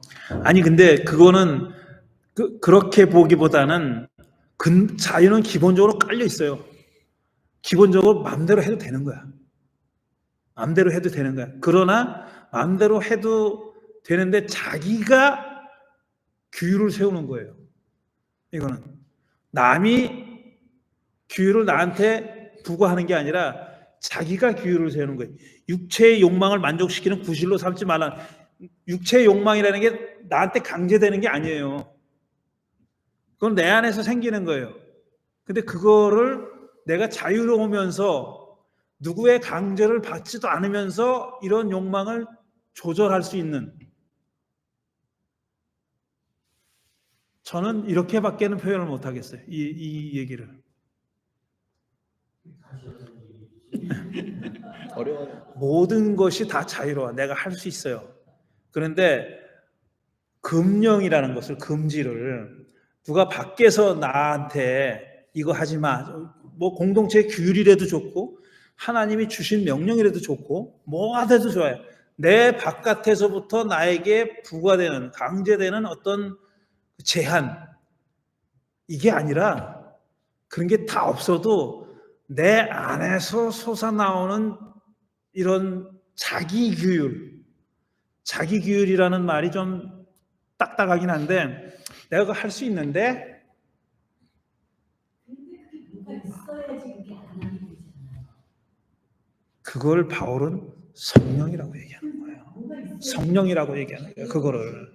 그거를 성령에 따라서, 그러니까 성령에 따라 산다는 말은 조금 이런 표현이 사실 그리스도교적인 표현은 아니지만 이렇게 흘러가게 내맡기는 거예요. 성령이 나한테 명령하는 게 아니라 성령이 나랑 같이 있으니까 이게 합일처럼 내가 그리스도를 믿는다는 성령이 그런 경험, 그런 경지를 얘기하는 거예요. 지금 그런 경지를 얘기하는 거예요. 제가 이해하는 거를 예. 어째 조용하다 했습니다 오늘. 한마디쯤 하실 텐데. 예. 저를 너무 헷갈리게 만드시니까. 근데 그 1장에서부터 그리스도께서 우리를 해방시켜 주셔서 1절에서부터 1절. 그랬잖아요. 예. 어디서 해방시켜 주셨냐를 우리가 먼저 생각해야 되는 것 같은데 지난주에 공부했던 것처럼 어디서 해방되냐면은 뭐 무슨 율법하고 공부 잘하는 무슨 학자나 뭐 조금 아까 목사님이 얘기하신 뭐 문화라든가 관습이라든가 뭐 제도, 이것도 사실 이 당시 사람들은 요즘도 그렇지만 미신을 믿는 사람들이 많거든요. 여기 안에서 우리한테 명령하고 우리를 올가매는 것들이 많은 거예요. 이거는 하면 안 된다, 이거는 이렇게 해야 된다, 저렇게 해야 된다. 이게 얼마나 막 사람을 올가매잖아요. 근데 그 바울은 그 모든 거를 다 버리고 거기서 해방돼서 그리스도 하나 그리스도를 믿고 십자가에 죽고 구원하신 그리스도만을 믿고 다른 건 다 버려도 된다는 거잖아요. 그리고 여기서 지금 할례 얘기를 했지만 할례는 그 당시에 아마 갈라디아 교회에서 그게 큰 이슈가 됐으니까 그 얘기를 한 거죠. 뭐 할례가 땅보다 더 중요해서 얘기한 것 같지 않아요. 할례는 하나의 예뿐이고 그 모든 사람을 올가매는 모든 관습이나 습관, 구조, 뭐라고 얘기해 줬는데 그런 것들을 다 포함하는 거라고 생각을 하거든요. 그래서 그렇게 생각하면은 6장에서 그 믿음이 사람을 통하여 일하는 것이냐라는 걸 해석할 적에도 사람을 통해서 사람만이 우리 기준이 된다는 거죠. 그러니까 무슨 일을 해야 될 때 이거는 막 이렇게 해야 돼 저렇게 해야 돼 이런 거 생각하지 말고 이 일을 사람으로 해결하려면 어떻게 해야 된다. 그게 가장 효율적으로 믿음을 발현하는 방법이라는 거죠. 그렇게 이해를 하거든요. 근데 이제 제 경험에 의하면은 옛날에 이제 미신들 믿는 사람 너무 많았어요. 특히 그 조선시대 말기 한국 사람들 미신들이 너무나 심했거든요. 그래서 어디 앉으면 예를 들어 이사를 간다. 그럼 사람들이 다 무슨 손 있는 날 없는 날 이런 거 봐가지고 결정을 하잖아요. 아니 조선시대만 그래요. 지금도 그러잖아. 지금도 용산으로 가야 된다 뭐 이렇게 하잖아. 믿으면 그게 아무 소용이 없는 거야. 내가 가장 모든 사람들한테 편안한 날, 이사짐센터 분이 제일 좋다. 이래서 가장 효율적으로 편하고 좋은 날짜 우리가 그냥 가는 이사를 결정하는데 아무 거리낌이 없는 거잖아요. 매이지 않고. 그렇기 때문에 우리가 이제 더 이상 그렇게 우리를 외부에서 어떤 우리 사회적으로 우리를 얽어매는 그런 데서 벗어나서 우리가 그런 자유를 받았는데 그것을 육체의 욕망을 만족시키는 구실을 삼지 말고 모든 일을 우리가 결정할 때 가장 사랑을 기준으로 효율적으로 해라 이런 말이 아닌가 제가 나름대로 생각하고 있습니다.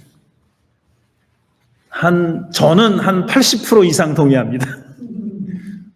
그 말씀에 이렇게 쉽게 표현할 수 있는 거를 제가 굉장히 어렵게 지금 얘기하고 있다는 생각도 들고요. 그 말이죠. 사람의 기준이 내 몸이라 생각하면 하나로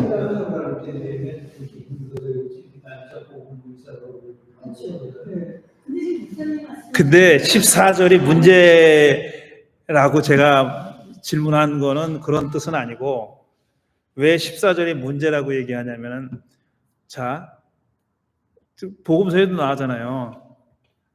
율법을 요약하면 뭐가 됩니까? 하나님 사랑, 이웃 사랑. 하나님 사랑이 없잖아요. 맞죠. 여기 하나님 사랑이 없잖아요. 율법을 요약하면 첫째는 온 마음과 정성을 다해서 하나님을 사랑하고 너의 하나님을 사랑하고 둘째는 이와 같으니 내 이웃을 내 몸같이 사랑하라 이거잖아요. 그리고 그거는 누구 힐ler인가 누구한테 이제 누가 와가지고 물어봤다는 거예요. 내가 한 발로 서 있는 동안에 발 하나 들고 서 있는 동안에 율법을 요약해달라. 그랬더니 힐ler이 그랬다는 거예요. 힐ler인지 정확히 그 사람이 한 말이에요. 마음과 정성을 다해서 하나님을 사랑하고 이웃을 내 몸같이 사랑하라. 그랬더니 그 사람이 만족하고 갔다. 이런 우화가 있어요. 그런 이야기가. 그런데 이 바울은 여기서 이거 첫째 하나님을 온 마음과 정성을 다해서 하나님을 사랑하라는 말을 뺐어요. 그리고 모든 율법은 한마디 말씀에 다 들어있다. 두 번째만 얘기하면서 잠깐만요. 두 번째만 얘기하면서 이 한마디에 다 들어있다고 얘기한 거예요. 그러니까 하나를 까먹고 안 한 게 아니라 바울이 하나님을 사랑하라는 말을 잠깐 까먹고 안 한 게 아니라 의도적으로 이렇게 얘기한 겁니다. 의도적으로 첫 번째를 빼고 얘기한 거예요. 그거를 아주 집중한 사람들이 나중에 우리가 조금씩 맛을 볼 요 근래에 유럽에 아주 진보적인 철학자들이 아간벤이나 바디우나 이런 사람들이 타우베스나 이런 사람들이 되게 중요하게 바울을 중요하게 생각하고 바울에 대한 책을 쓴 이유 중에 하나입니다. 아간벤이 이 구절에 집중을 해가지고 타우베스인가? 이 구절에 집중해가지고 이거는 다르다. 바울이 아주 트레디셔널 전통적인 유대인이 아니다 지금. 전통적인 유대인이라면 이렇게 말하지 않는다 라고 얘기한 겁니다. 그래서 그 얘기가 생각나가지고 14절이 그렇게 중요하다고 말씀드린 겁니다. 그리고 15절은 내 몸이죠. your body죠. 내 이웃을 그렇게 말을 듣는 청자예요. 너희죠. 너희. 아니 그 누가 말하느냐에 따라 다른 거죠. 지금 제3자가 나한테 말하니까 내 이웃을, 그러니까 나의 이웃을 내 몸처럼 사랑하라. 그러니까 내가 듣는 사람 입장에서는 나의 이웃을 내 몸처럼이죠. 근데 말하는 사람 입장에서 네 이웃을 내 몸처럼이고. 예? 거기서 나의 는 아니죠. 나의라 그러면 말하는 사람이지 그거는. 화자가 되는 거죠. 말이 안 되죠. 그거는.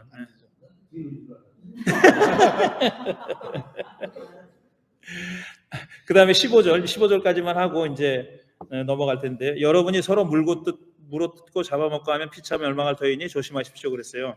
근데 여기 사실은 우리말에는 번역이 확실치가 않은데 여기는 if입니다. if.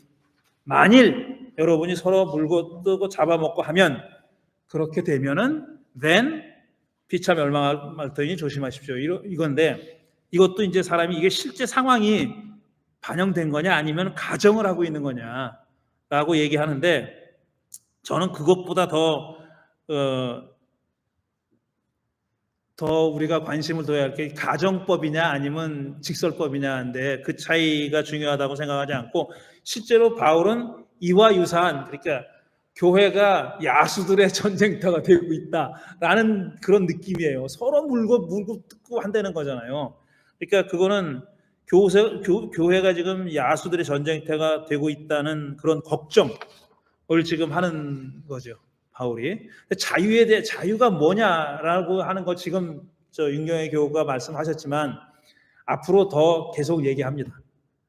바울이 발라디아서도 더 얘기하고 그러니까 조금 더 읽어보면서 그 의미를 찾아보기로 하고, 오늘 그럼 마지막 여러분 뒤에 그 16절 이하는 다음 주에 읽기로 하고요. 루터와 42분이네. 그게 18분밖에 안 남았네. 루터와 니체 얘기를 해볼 텐데, 자, 맨 마지막 장이 이제 좀 파랗게 돼 있는, 색깔 돼 있는 부분입니다. 루터는 그렇게 어렵지 않아요. 루터가 바울을, 그러니까 의인은 오직 믿음으로 산다, 그러니까 율법을 행하는 것으로 정의롭게 되지 않고 믿음으로 정의롭게 된다라는 주장을 펼쳤잖아요. 근데 바울이 그런 주장을 하게 된 것은 하나님의 은총에 대한 그의 열망, 개인적으로는 하나님의 은총에 대한 그의 열망, 간절한 염원. 그러니까 바울은 이렇게 생각했다 그랬잖아요. 가톨릭 교회가, 그 당시 가톨릭 교회가 너무나 복잡해. 쉽게 얘기하면은 무슨 관습도 복잡하고 무슨 제도도 복잡하고, 그 다음에 신도들에게는 성경을 알려주지 않았어요. 신부들만 라틴어로 읽었단 말이에요. 루터가 최초로 쓰는 말로 번역한 사람이에요. 일상어로다가 성경을 번역한 사람이에요. 그래서 지금도 독일어 성경에는 루터 번역이 있습니다. 간직하고 있어요. 루터가 번역한 그대로. 지금 독일어 번역도 여러 가지 버전이 있는데 다 현대어로 바꿨고, 당연히 그 다음에 루터가 잘못 번역한 거는 다 고쳤어요. 다 고쳤는데 지금도 출판되는, 루터의 번역한 그대로 출판되는 성경이 있어요. 그만큼 역사적인 가치가 있습니다. 왜냐하면 최초로 일상 언어로 번역한 거예요, 성경을.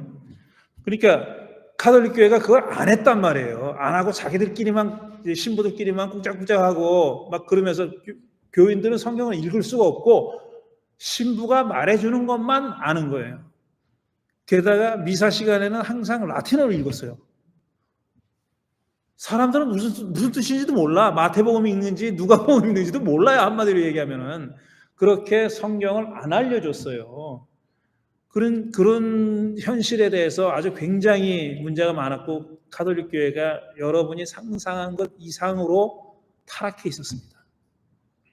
우리가 그냥 교회가 설마 그랬겠어 하는 그 정도로 훨씬 넘게 타락해 있어요. 나는 개신교인이니까 카톨릭을 이렇게 욕하는 거다 이렇게 생각하지만 우리 같은 형제입니다. 누워서 침 뱉는 거예요, 사실은. 우리는 잘났고 카톨릭은 틀려먹었다. 심지어는 목사들 중에서 카톨릭에 구원이 없다고 개소리를 짓거리는 작자들도 많아요. 그건 지 아버지 욕하는 거예요, 지 아버지. 그렇지만 카톨릭에 문제가 많았다는 건 사실이고 그 문제를 굉장히 심각하게 받아들인 사람이 루터예요. 이거는 이대로 가면 안 되겠다. 어떻게 하면 우리가 하나님 앞에서 떳떳하게 설 수 있느냐라는 문제의식을 가지고 있었어요. 그게 첫 번째 개인적인 열망이고 물론 루터 개인만은 아니었겠지만 그런 열망을 가진 사람들이 루터 말고도 있었겠지만 두 번째로는 뭐냐면 신자들의 두려움을 지렛대 삼아서 불의한 권력을 휘두르는 교회의 처세에 대한 반발. 그러니까 교회가 지금 하고 있는 일에 대한 반발입니다. 그러니까 하나님은 이게 아닐 텐데 하나님이 교회에 원하는 건 이게 아닐 텐데 자기 눈으로 봐도 너무나도 잘못되고 있으니까 어디서 탈출구를 찾았느냐, 살 길을 찾았느냐면 복음, 예수 그리스도의 복음, 바울의 복음, 복음의 트랜스포밍 파워. 이건 뭐라고 번역하기가 그러니까 이 번역시키는 힘이에요. 변화시키는 힘. 복음의 변화시키는 힘을 거기서 발견한 겁니다. 살 길을. 그러니까 교회가 살 길을, 그리스도교 신앙이 살 길을 거기서 자기도 발견했고, 그걸 신자들이 발견하기를 원해서 개혁을 일으켰는데, 특히 루터는 바울의 로마서에서 로마서를 읽고 해석하면서 흔들리지 않은 확신을 갖게 됐습니다. 요즘 학자들은요, 예를 들어서 신약 학자들이라도 복음서를 전공한 사람은 바울을 잘 몰라요. 왜냐하면 좁고 깊게 하거든. 근데 옛날에 이런 종교개혁 시대나 르네상스 시대의 지식인들은 만물 박사예요. 정말 모르는 게 없는 그런 사람들이에요. 우리가 생각하는 것보다는 정말 범위가 넓게 많이 아는 사람들이고, 루터도 주석을 썼는데, 성경 주석을 해설서를 썼는데 신약 구약 다 썼어요. 근데 그게 이상한 일이 아니야. 옛날에는 칼빈도 그렇게 썼고 루터도 그렇게 썼고 그렇게 많은 그 넓은 지식을 갖고 있는 사람인데 이 사람이 특히 꽂힌 서신이 로마서입니다. 로마서에 그야말로 복음의 트랜스포밍 파워가 거기 있다고 믿었고, 로마서가 특히 하박국에서 인용한 의인은 오직 믿음으로 살 것이다 라는 그 대목에서 그 믿음을, 그러니까 against Catholic이라고 본 거예요. 카톨릭에서 하는 주장들은 이건 믿음에 관한 게 아니다. 그거 다 버리고 우리가 믿음에서 살 길을 찾아야 된다라고 주장했던 겁니다. 그래서 그가 성서를 해석하는 방법은 자기가 이름 붙인 거 아니고요. 이거는 후대 사람이 루터의 방법론을 역사적 그리스도론적 해석이라고 했어요. 그건 한마디로 얘기하면 그 밑에 영어로 써서 죄송한데 Everything must be understood in relation to Christ예요. 그러니까 이 성경의 모든 내용은, 모든 주장은 그리스도와의 관련 속에서 해석해야 된다. 그래서 그리스도론적 해석이라고 그러는 거예요. 그리고 역사적 해석이라는 건 historical interpretation이라는 건 뭐냐면은 우리가 아는 대로 성경은 그 문서가 쓰여진 시대의 배경에 관련돼서 그 배경 하에서 이해해야 된다라는 거 하나 하고, 그렇지만 그것보다 더 강력한 해석의 키는 뭐냐면 그리스도입니다. 모든 구약은 그러니까 그리스도에 대한 예언이고, 신약은 그 그리스도의 구약의 예언이 성취된 거다라고 그렇게 해석했어요. 그러니까 그리스도가 중심입니다. 그리고 제가 오자가 좀 있으니까 고쳐서 읽을게요. 정의로워지려는 모든 인간적 노력은 하나님 앞에 의롭게 되겠다는, 떳떳하게 서겠다는 그런 모든 인간적 노력은 실패하기 마련이다. 그래서 루터가 이야기해 로마서의 최대 목적은 뭐냐면 모든 인간적인 지혜와 정의를 무너뜨리고 파괴하는 것이 로마서의 목적이다. 그리고 오로지 믿음을 굳게 세우는 것. 그게 로마서의 목적이다 그랬어요. 반펠라기우스주의라고 그랬는데, 펠라기우스라는 사람이 주장한 건 뭐냐면은, 펠라기우스는 사실 그 어거스틴 시대의 사람입니다. 이 사람이 주장한 거는 사람이 잘못을 하고 죄를 짓지만 기본적으로 선하다. 기본적으로 선함을 가지고 있다라는 거예요. 그래서 펠라기우스는 원죄를 인정하지 않았어요.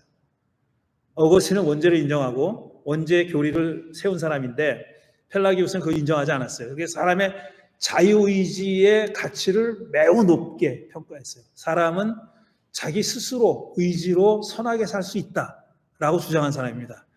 어거스틴은 반대는 아니지만 사람이 자유의지를 가지고 있는 것은 분명하지만 하나님이 그거를 사람에게 심어줬지만 원죄로 인해서 엄청나게 타격을 받았다.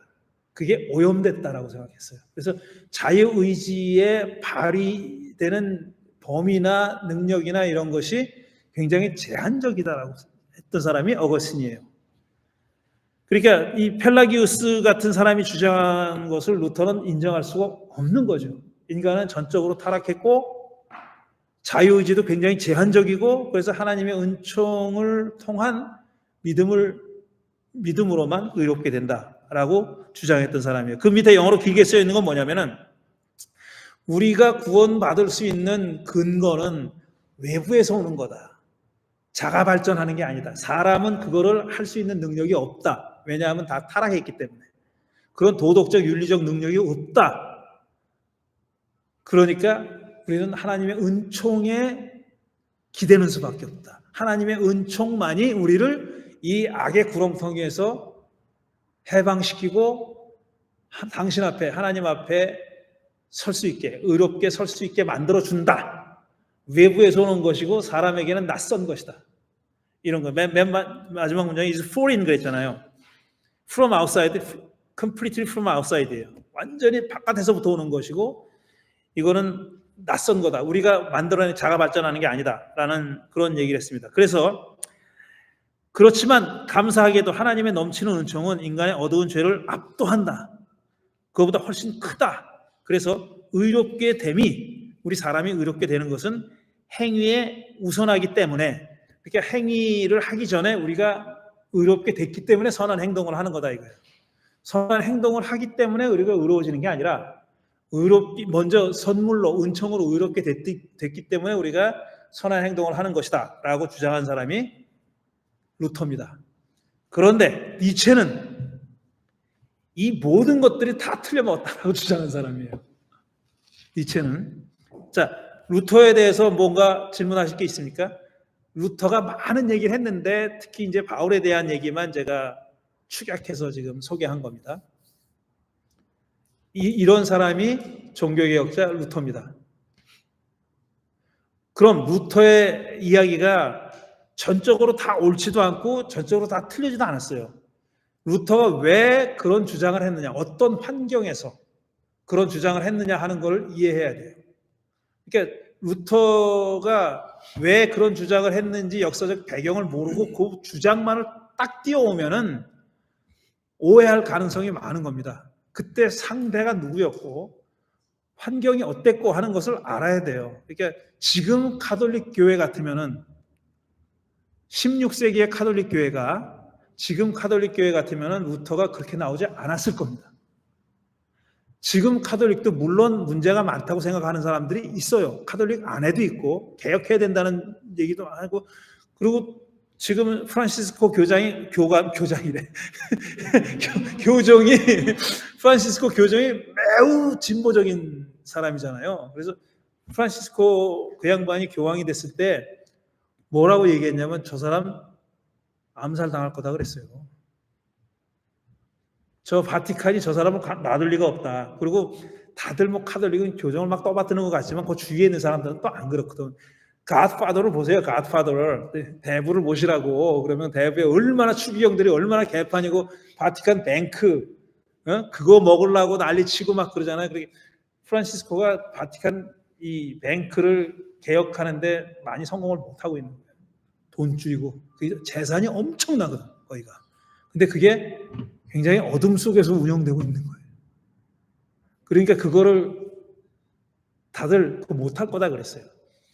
그런데 어쨌든 21세기의 카톨릭 같으면은 루터가 이렇게 오직 믿음으로만 그러면서 뭐 망한 게 좀 써붙이고 막 이런 짓을 안 했을 거라고. 근데 그때는 정말 상상할 수 없을 정도로 그렇게 부패하고 타락하고 문제가 많은 그런 교회였어요.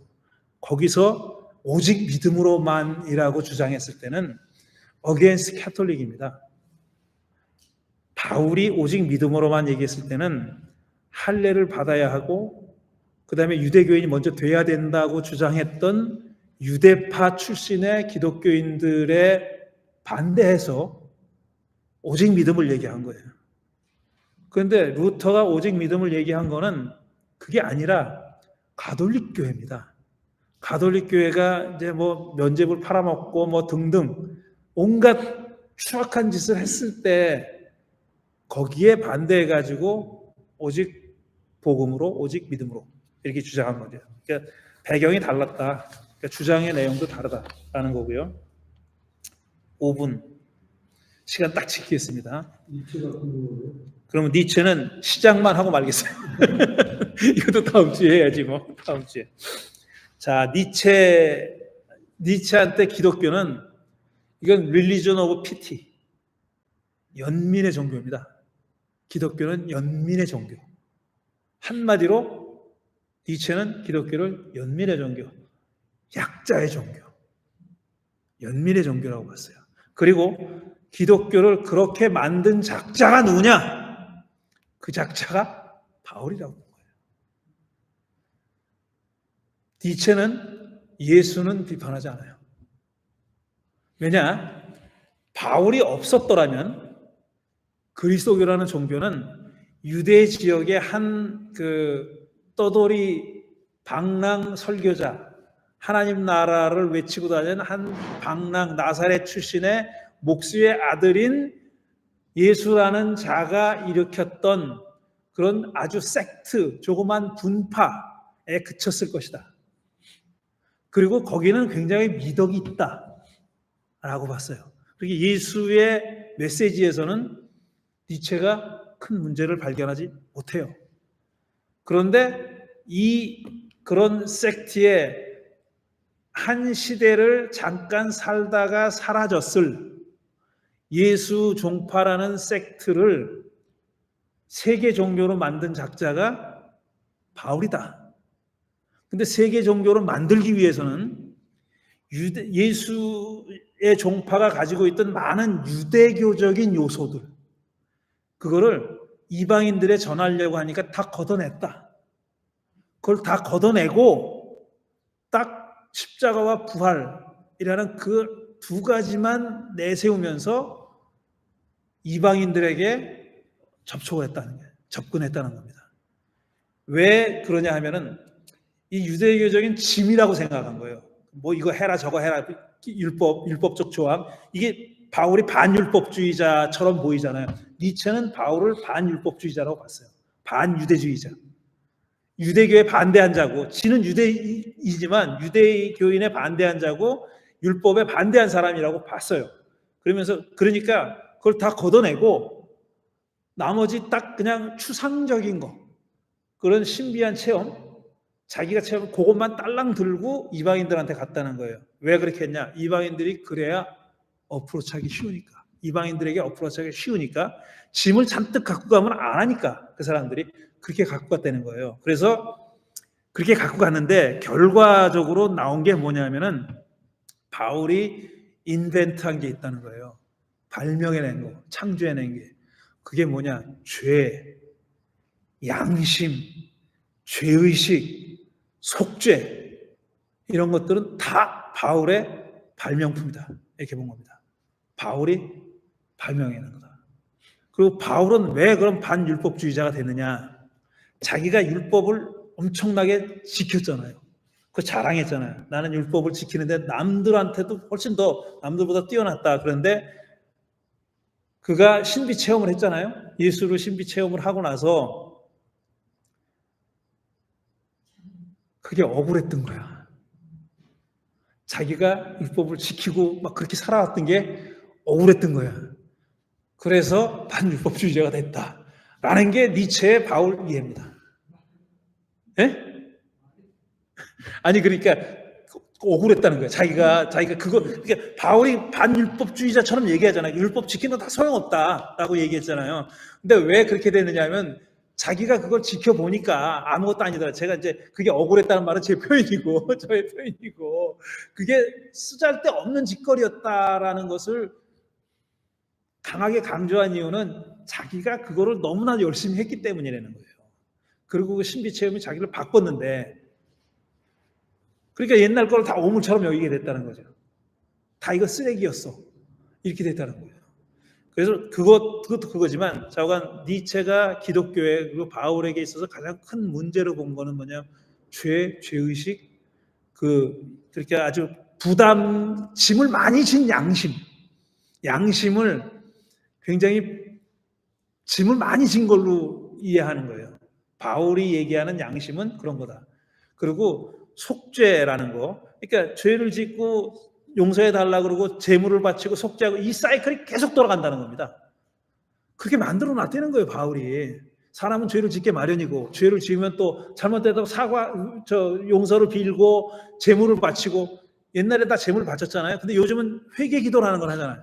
회개 기도하고 그러면 용서를 받았다고 생각하고 그다음에 또 다시 죄를 짓고 그 쳇바퀴 돌듯이 다른 쳇바퀴 돌듯이 계속 그렇게 서클을 만들어 놓은 작자가 바울이다. 그게 인간을 종교라는 것이 필요할 때는 셀레브레이션 하는 거다. 축하하는 건데 이 축하하는 종교를 이렇게 아주 gloomy하게 만들었다는 거예요. 아주 우울하게. 우리 인간의 심성을 우울하게 만든 이 종교가 그리스도교인데 그걸 만든 작자는 바울이다. 이렇게 얘기합니다. 그런데 다 읽어보세요. 읽어보시면 되는데 뭐가 문제냐면은 니체는 19세기 사람이에요. 니체가 이해하는 니체도 워낙에 학식이 넓은 사람이니까 그리스도교를 잘 알아요. 성경도 잘 알고. 근데 이 사람이 그때 당시에는 그 시대 사람들은 성경을 어떤 눈으로 봤냐면 심리학적인 그런 눈으로 봤어요. 사이콜로지컬한 어프로치를 했어요. 많은 학자들이. 그러니까 이 사람이 이렇게 얘기하는 어떤 심리에서 나왔느냐. 그러니까 바울의 심리를 본 거예요. 그 당시에 신약 성서학자들은 복음서고 바울이고 간에 다 이렇게 사이콜로지컬한 어프로치를 했는데 니체도 그 시대의 사람이다 보니까 그 사람이 성경을 이해하는 것도 그렇게 심리적인 그런 눈으로 본 겁니다. 그래서 여기 지금 여러분과 페이지가 다른데 6번, 괄호 6번 보세요. 마지막 장에 괄호 6번 니체의 죄책감 등은 심리학적인 이해다. 왜냐? 그 시대 사람들이 바울을 그렇게 심리학적인 눈으로 봤기 때문에 거기서 한치도 벗어나지 않았어요. 니체도 심리학적인 이해를 했는데 그건 진짜 바울이 죄책이나 양심이나를 바울이 얘기했을 때 또 역시 심리학적인 의미로 했을까? 그건 아니라는 거예요. 니체는 그렇게 이해했는데 실제로 바울 시대로 거슬러 올라가서 그걸 보지는 못했다는 거예요. 19세기의 눈으로 봤다는 거죠. 그런 약점이 있고 그렇게 이해하게 만든 유명한 구절이 있습니다. 그게 바로 이 로마서 7장이에요. 7장 15절에서 24절인데 이것만 읽고 일단 마무리하겠습니다. 나는 내가 하는 일을 도무지 알 수가 없습니다. 바울이 한 말입니다. 로마서 7장에서 내가 해야겠다고 생각하는 일은 하지 않고 도리어 해서는 안 되겠다고 생각하는 일을 하고 있으니 말입니다. 바울이 하는 말입니다. 내가 그런 일을 하면서도 그것을 해서는 안 되겠다고 생각하는 것은 곧 율법이 선하다는 사실에 동의하는 것입니다. 그렇다면 그와 같은 일을 하는 것은 내가 아니라 내 속에 자리 잡고 있는 죄입니다. 나는 내 속에 곧 내 육신 속에 선한 것이 깃들여 있지 않다는 것을 압니다. 이게 다 죄책감 얘기잖아요. 나는 선을 행하려는 의지는 있으나 그것을 실행하지는 않으니 말입니다. 나는 내가 원하는 선한 일은 하지 않고 도리어 원하지 않는 악한 일을 합니다. 내가 해서는 안 되는 것을 하면 그것을 하는 것은 내가 아니라 내 속에 자리를 잡고 있는 죄입니다. 여기에서 나는 법칙을 하나 발견했습니다. 곧 나는 선을 행하려고 하는데 그러한 나에게 악이 붙어 있다는 것입니다. 나는 속사람으로는 하나님의 법을 즐거워하나 내 지체에는 다른 법이 있어 내 마음의 법과 맞서서 싸우며 내 지체에 있는 죄의 법에 나를 포로로 만드는 것을 봅니다. 아, 나는 비참한 사람입니다. 누가 이 죽음의 몸에서 나를 건져주겠습니까? 아주 유명한 구절이에요. 이게 바울의 어떤 내적인 갈등, 양심과 내 안에 있는 선과 악의 싸움, 뭐 이런 걸로 이해하고 있잖아요. 이렇게 당시에 심리적인 어프로치를 하는 사람들, 심리학적인 어프로치를 하는 사람은 이렇게 봤어요. 바울도 이렇게 봤고, 바울을 움직인 내적인 동력은 이거다라고 봤어요. 이거다라고 봤는데, 니체는 사람의 이고 안에, 그러니까 나 자아 안에, 내 뒤에, 내 밑에 이게 숨어 있는 또 다른 나가 있다는 생각을 인정하지 않았습니다. 그런 걸 인정하지 않았어요. 그러니까 바울하고 맞서는 거예요. 안 맞는 거예요. 그런 게 어디 있냐? 니체한테 중요한 건 뭡니까? 의지예요. 의지. will to power. 힘을 향한 의지. 이런 걸 많이 얘기한 사람이 니체입니다. 그러니까 이런 나의 그런 will, 그 의지를 아래서부터 갉아먹는 이런 식의, 지금 바울이 얘기하는 식의 이런 내적인 갈등, 이런 거를 인정하지 않았어요. 그런 것이 그리스도교를 PT의 종교로 만들고 연민의 종교로 만들고 나약한 종교로 만들고 이건 인류의 해악이다. 이 문제를 해결하려면 신을 죽여야 된다. 그렇게 얘기한 겁니다. 이 문제를 해결하려면, 그러니까 니체한테 신이 우리를 억압해서 죽이는 게 아니에요.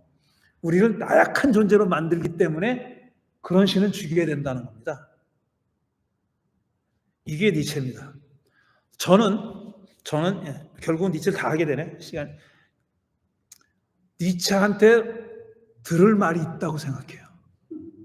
굉장히 우리 그리스도인들의 아직도 버리지 못하는 어떤, 왜냐하면 오랫동안 그렇게 니체가 19세기에도 봐도 그런데 이 문제는 아직도 해결되지 않았어요. 니체가 지적하고 있는 죄와 죄의식, 그 다음에 양심의 무게, 이런 것들이, 양심은 좋은 거고 죄의식이 선한 펑션을 할 수가 있어요. 죄의식이라는 것이 나를 덜 악하게 만들 수도 있고 여러 가지 기능이 있어요. 그런데 그걸 일방적으로 강요했단 말이에요. 그리스도교가 일방적으로 강요했어요. 그거는 그야말로 교회가 가지고 있는 will to power였습니다. 권력에 대한 의지 때문에 그런 거예요. 교회가 이 신자들을 컨트롤하고, 제일 좋은 방법이에요. 니들 나쁜 놈이야. 니들은 구제할 수 없는 놈이야. 언구제러블이야. 이게 제일 좋은 방법이에요. 바울은 지금 자유를 얘기하잖아. 바깥에서 나한테 부과되는 거, 그거 인정하지 않겠다는 거예요. 바울이 지금 율법을 얘기하잖아요. 근데 율법 플러스 저는 로마의 법제도 법문화까지도 지금 바울이 같이 얘기하고 있다고 믿어요. 바울이 그러니까 율법에서만 해방되면 자유로워지는 게 아니에요. 이 로마의 위계, 로마의 평화를 강요하는 그런 로마의 법문화를 다 염두에 두고 얘기하고 있는 겁니다. 그래서 바울은 어떤 점에서는 이건 그냥 우리가 우리 힘으로 벗어날 수 없는 거다 라고 본 겁니다. 그거는 포기해서가 아니라 이거는 어떤 우리만의 힘이 아닌 어떤 다른 힘이 필요하다는 것을 실존적으로 그 사람은 경험한 거예요. 왜냐? 바울 혼자가 감당하기에는, 아니면 조그만 그리스도 공동체가 감당하기에는 로마 제국이라는 악의 세력이 너무나도 크거든. 이거는 그러니까 우리가 지금 이 미국이라는 나라에 저항해서 할 수 있는 일이 뭐가 있어요? 투표하는 것밖에 없어요. 근데 투표해도 이렇게 되잖아요. 우리가 이번 투표도 뭐 그 얘기하면 끝이 없는 얘기지만, 저는 정말 이 사람을 내가 뽑아주고 싶다 해가지고 투표해 본 적이 없어요. 이 비극입니다. 제 개인 경험은 그래요. 제가 한국에서 투표할 때도 그렇고 여기서 투표할 때도 그러고, 저 사람이 되면 정말 기대와 희망을 가지고 그래서 저 사람을 찍어줘야지, 이렇게 투표해 본 적이 없어요. 저 새끼가 참 덜 나쁜 놈이니까 그렇게 한 거야. 아직까지. 이게 얼마나 비극이에요. 그러니까 우리가 할 수 있는 일이 그거라고. 바울은 더 했어요. 우린 투표라다지. 바울 시대는 노예제 사회예요. 바울은 아주 가난한 기능공이었었어요. 가난한 기능공이에 그냥 이 사람이 할 수 있는 일이 뭐가 있어요. 그러니까 이런 사람이 율법을 저항하고 로마 법에 저항한다는 것은 소극적이 될 수밖에 없어요. 그 사람이 가지고 있던 한계예요. 근데 그걸 가지고 아주 또 리버럴 레디칼한 사람은 바울을 욕해. 바울은 지금 노예제도를 시스템으로서 노예제도를 반대하지 않았대. 맞아요. 반대하지 않았어요. 근데 누가 그걸 바꿀 수 있어요? 황제도 못 바꿉니다. 황제가 바꾸려고 하면 암살돼요. 그러던 시대예요. 그러니까 어쨌든 저는 이 니체의 말에 굉장히 공감하는 점, 그럴만하다. 이 사람이 그런 주장을 할 만하다. 그리고 사실 그런 시는 없는 게 낫지. 사람을 그렇게 나약하게 만드는 시는, 만일 신이 그렇다면은, 그런 분이라면은 그런 게 맞죠. 그리고 이 니체는 죄의식 이런 게 다 사람이 상상 속에 만든 컨스트럭션이라고 그랬어요. 만들어낸 거라고.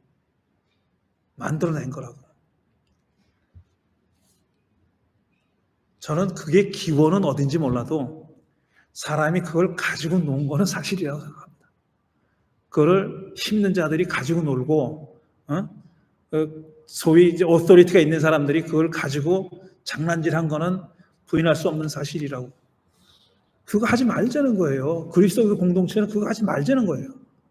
적어도 바울이 만들고자 했던 첫 그리스도교 공동체는 그거 하지 말자는 겁니다. 그거 하지 말자는 주장이 곳곳에 들어있어요. 갈라디아서, 로마서 곳곳에 들어있습니다. 빌레몬서 같은 데 곳곳에 들어있어요.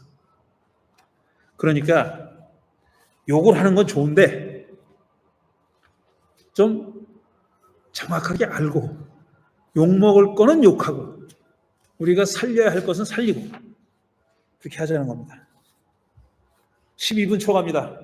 질문하지 마세요. 혼내야 되니까. 질문하지 마시고, 잘 기억하셨다가 질문하실 거 있으면 다음 주에 잊지 말고 하시고 메모하시고, 그럼 다음 주에는 그냥 이 16절부터 마지막까지 읽겠습니다. 제 계획은 다음 주에 하고 그 다음 주가 이제 땡스기빙 휴가거든요. 그때까지 6장을 다 하려고 그랬었어요. 다음 주까지는. 오늘 5장하고 6장하고 그렇게 되면은 이제 그러면 이제 그 다음에는 땡스기빙부터는 연말까지는 방학을 하고 그다음에 1월 달에 시작하려고 그러거든요. 다시. 그러면 로마서를 하려고 그랬는데, 예? 그러니까 다음 주에는 일단 방학을 하는 거예요. 다음 주에 마지막하고 브레이크하고 연말까지 브레이크하고 1월 첫 금요일부터 다시 시작하려고. 그때는 로마서를 읽으려고 그랬는데 그렇게 안 될 것 같다 이거죠. 예, 12월은 지금 쉬려고 합니다. 네.